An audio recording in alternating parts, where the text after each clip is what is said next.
Welcome to my channel. Chhatrashaya Republic School presents. नमस्कार।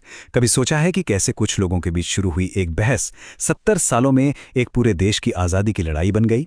चलिए आज भारत के स्वतंत्रता आंदोलन की इसी कहानी की परतों को खोलते हैं।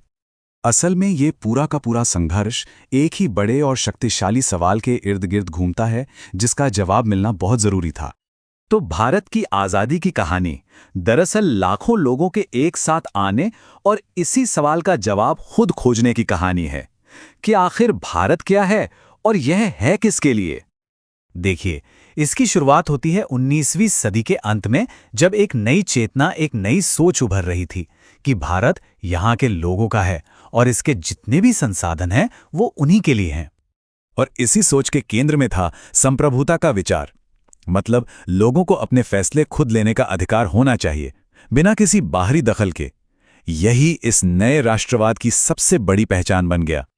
तो देखिए, ब्रिटिश शासन से असंतोष तो था ही, लेकिन वो और गहरा होता गया कुछ दमनकारी कानूनों की वजह से, जैसे 1878 का आर्म्स एक्ट, जिसने भारतीयों को हथियार रखने से ही रोक दिया।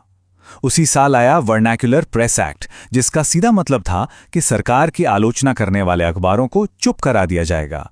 और फिर 1883 में इल्बर्ट बिल विवाद ने तो अंग्रेजों के नस्लवादी रवैये का पर्दाफाश ही कर दिया। इन घटनाओं ने साफ कर दिया कि यहां बराबरी का कोई सवाल ही नहीं है। और जब ऐसा माहौल बना तो एक संगठित आवाज की जरूरत महसूस हुई। इसी बढ़ती इच्छा के कारण 1885 में भारतीय राष्ट्रीय कांग्रेस का गठन हुआ। अब मजे की बात यह है कि अपने पहले 20 सालों तक कांग्रेस का तरीका काफी उदारवादी था। उन्हें लगता था कि वे याचिकाओं, लेखों और भाषणों के जरिए, मतलब बातचीत करके, ब्रिटिश सरकार से अपनी बात मनवा सकते हैं। तो उदारवादियों की मांगें सुधार पर केंद्रित थीं। वो सरकार में भारतीयों के लिए ज्यादा भागीदारी चाहते थे कि सिविल सेवा परीक्षाएं सिर्फ लंदन में क्यों, भारत में भी हों। और वो आर्म्स एक्ट को खत्म करने जैसी मांगें कर रहे थे। मतलब उनका लक्ष्य व्यवस्था को बदलना था, उसे उखाड़ फेंकना नहीं। लेकिन 1890 का दशक आते आते कई लोग उदारवादियों की इस धीमी चाल पर सवाल उठाने लगे।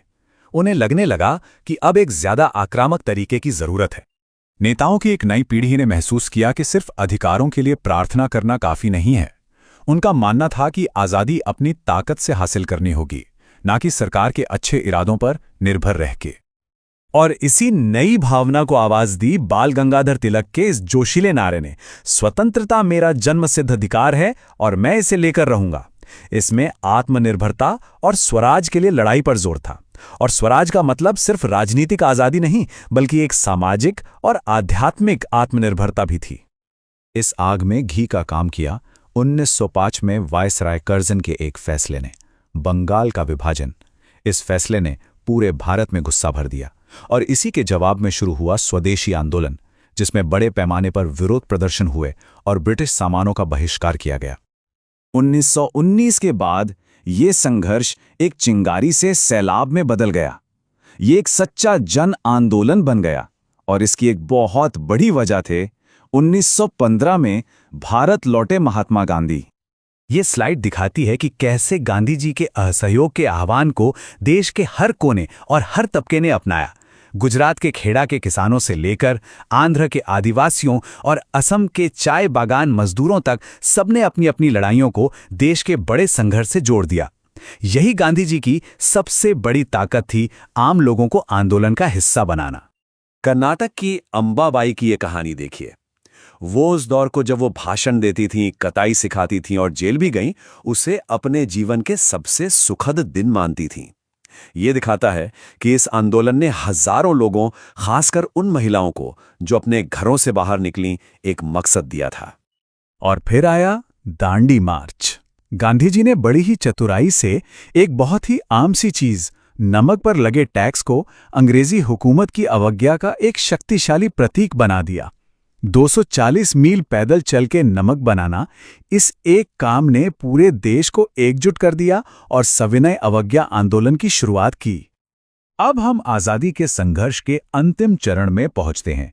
ये दौर द्वितीय विश्व युद्ध की छाया में बीता, जो बहुत ही तीव्र संघर्ष और कठिन फैसलों का समय था। 1942 में गांधी जी का करो या मरो का नारा ये अंग्रेजों के लिए एक सीधी और आखिरी चेतावनी थी कि अब भारत छोड़ दो। और ये देश के लोगों के लिए भी एक संदेश था कि अब अहिंसक लड़ाई के लिए पूरी तरह से तैयार हो जाओ। अंग्रेजों ने इसका जवाब बहुत ही क्रूरता से दिया। 1943 के अंत तक 90,000 से ज्यादा लोगों को गिरफ्तार कर लिया गया था। लेकिन आंदोलन का पैमाना इतना बड़ा था कि इसने आखिरकार ब्रिटिश राज को घुटनों पर ला ही दिया। ये समय रेखा दिखाती है कि आखिरी के कुछ साल कितनी तेजी से और कितनी उथल-पुथल के साथ बीते।